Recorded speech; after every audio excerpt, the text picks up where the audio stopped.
Un nouvel avion, c'est toujours un événement dans une compagnie aérienne. En plus, quand cet avion est le plus gros qui existe, alors là, c'est un événement considérable. Mais je dirais qu'au-delà de ça, pour nous, la 380, c'est le résumé de ce qu'on veut faire.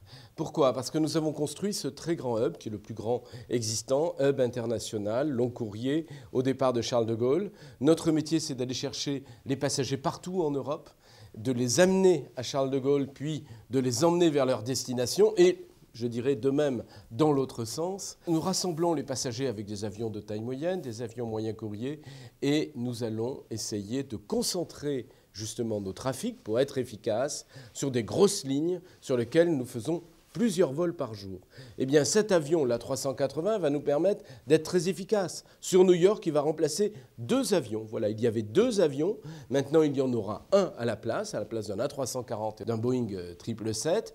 Cela veut dire de l'économie. Cela veut dire beaucoup d'économies. Beaucoup d'économies parce qu'on va dépenser moins de carburant, beaucoup d'économies parce que l'avion va être plus facile à opérer un seul avion qu'opérer 2 avions, bien sûr.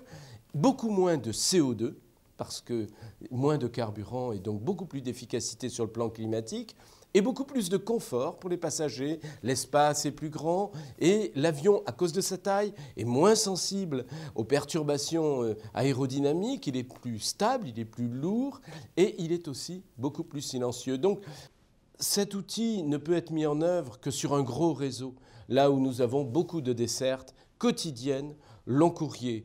Eh bien, l'A380, c'est exactement l'outil qu'il faut pour Air France, pour continuer à développer cette toile d'araignée magnifique qui nous permet d'offrir toutes les destinations à nos passagers.